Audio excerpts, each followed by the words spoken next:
नमस्कार, मैं प्रांशी राठौर और आप देख रहे हैं नेक्स्ट 9 न्यूज। कांग्रेस पार्टी लगातार अपनी मजबूत दावेदारी को पेश करती हुई नजर आ रही है। वजह है भारत जोड़ो यात्रा। बीते साल 7 सितंबर के दिन से कांग्रेस के पूर्व अध्यक्ष और सांसद राहुल गांधी ने इस भारत जोड़ो यात्रा की शुरुआत की और अब इस भारत जोड़ो यात्रा का समापन समारोह भी जल्द ही होने वाला है। दरअसल अपने अंतिम पड़ाव पर है भारत जोड़ो यात्रा और ऐसे में देखा जाए तो भारत जोड़ो यात्रा के अंतिम पड़ाव पर पहुंचने से यहां पर देखा जाए तो महासचिव प्रियंका गांधी वाड्रा अब हाथ से हाथ जोड़ो अभियान की शुरुआत कर चुकी हैं। देखा जाए तो यहां पर कांग्रेस अध्यक्ष मल्लिकार्जुन खड़गे लगातार बीजेपी के खिलाफ रणनीतियां बना रहे हैं और ऐसे में यहां पर तमाम ऐसे दिग्गज और वरिष्ठ नेता हैं जो आगे बढ़ रहे हैं और राहुल गांधी को अपना समर्थन दे रहे हैं। पीएम पद की दावेदारी के लिए राहुल गांधी ने खुद को आगे कर लिया है अपने संघर्ष के जरिए। आपको बताते चलें कि अब नेशनल कॉन्फ्रेंस के नेता और पूर्व मुख्यमंत्री उमर अब्दुल्ला भी सामने आ चुके हैं। उमर अब्दुल्ला ने खुलकर अपनी बात रखी है और आज राहुल गांधी की भारत जोड़ो यात्रा एक बार फिर से चलना शुरू की। जी हां, आपको बता दें कि वहां पर भारी बारिश हो जाने के चलते, मौसम खराब हो जाने के चलते भारत जोड़ो यात्रा पर रोक लगा दी गई और 26 जनवरी के दिन ये यात्रा विश्राम पर रही, लेकिन 27 जनवरी की सुबह एक बार फिर से चलती हुई नजर आई और उमर अब्दुल्ला राहुल गांधी के साथ इस भारत जोड़ो यात्रा में शामिल हो गए। लेकिन इस भारत जोड़ो यात्रा से वह काफी ज्यादा प्रभावित है और उन्होंने अब खुलकर अपनी बात रखी है, अपनी नाराजगी को भी जाहिर किया है और उन्होंने यहां पर मेन मोटिव बता दिया है कि आखिरकार ये यात्रा क्यों की जा रही है। आपको दिखाएंगे वो वीडियो जब उमर अब्दुल्ला ने खुलकर मीडिया कर्मियों के सामने अपनी बात रखी है। जरा देखिए ये रिपोर्ट।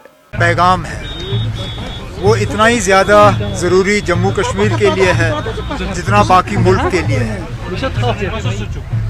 हम भी चाहते हैं कि यहाँ सब जुड़ जाएं और आपसी तनाव जो है वो कम रहे।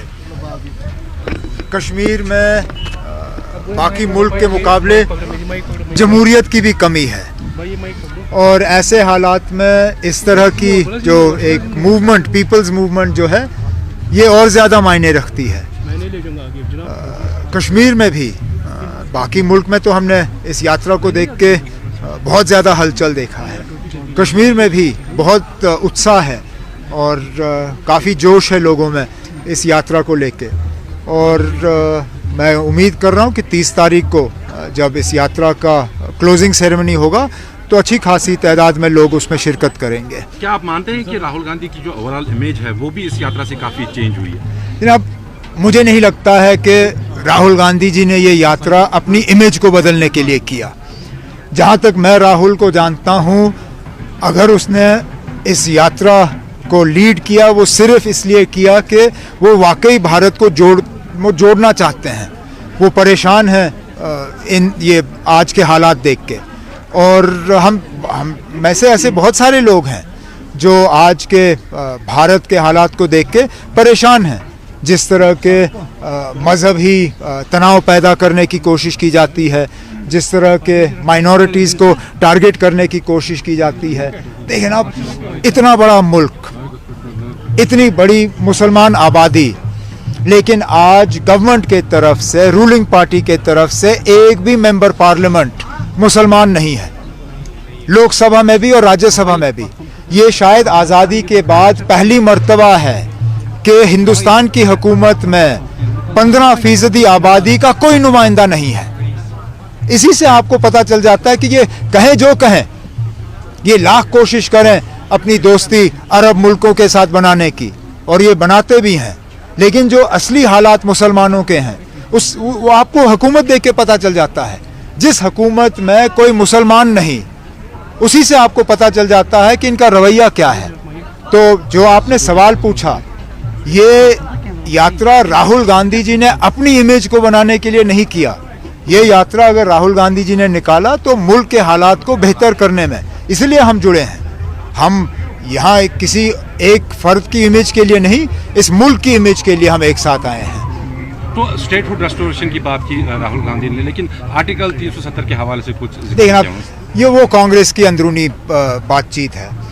मैं तो आज भी मान के चलता हूँ कि 370 जम्मू कश्मीर की जो खसूसी पोजीशन थी वो हमारी विरासत कम और कांग्रेस की विरासत ज़्यादा है।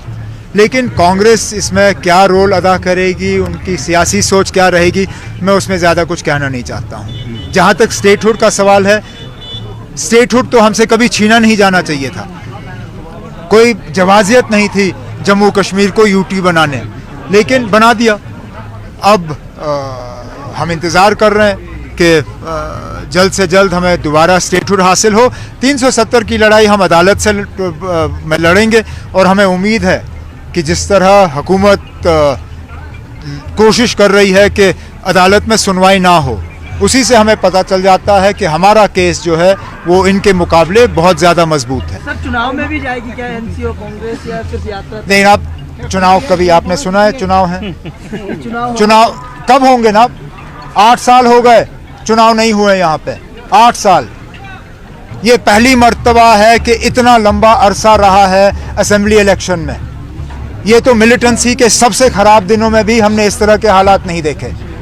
8 साल जनाब। इससे पहले असेंबली इलेक्शन 2014 में हुए, अब 2023 शुरू हुआ है। ये लोग चाहते हैं कि हम असेंबली इलेक्शन के लिए भीख मांगें, लेकिन हम भिखारी नहीं हैं। हम हाथ नहीं फैलाएंगे इस इलेक्शन के लिए। इलेक्शन जब होंगे तब देखी जाएगी। उमर साहब, कांग्रेस के सीनियर लीडर रोशन अलवी ने दिग्विजय सिंह के स्टेटमेंट को सपोर्ट किया, सर्जिकल स्ट्राइक लेके बोला है कि वीडियो क्लिप दे दीजिए आदमी। मोबाइल मुझे उस पर क्या कहना है ना? सर, आपका कुछ स्टेटमेंट? कोई स्टेटमेंट नहीं ना, हमें उस पर कुछ कहना ही नहीं है। ये कांग्रेस का अंदरूनी मामला है। हमने कभी सर्जिकल स्ट्राइक्स पे उंगली नहीं। जैसा कि आप सभी ने देखा जाना इस रिपोर्ट के जरिए कि किस तरह से उमर अब्दुल्ला यहां पर अपनी बात रखते हुए नजर आए हैं। आप उनकी बातों से कितना सहमत है ये आप बता सकते हैं कमेंट सेक्शन में। फिलहाल के लिए हम चलते हैं, लेकिन आपको बताते चलें कि 30 जनवरी के दिन श्रीनगर में भारत जोड़ो यात्रा का समापन समारोह है। देखना दिलचस्प होगा जिन दलों को यहां पर आमंत्रण भेज दिया गया है कि आखिरकार यहां पर उनमें से कौन कौन से दल इस यात्रा के समापन समारोह में शामिल होते हैं। फिलहाल हमारी इस रिपोर्ट में इतना ही। बाकी की तमाम अपडेट्स के लिए आप देखते रहिए नेक्स्ट 9 न्यूज़।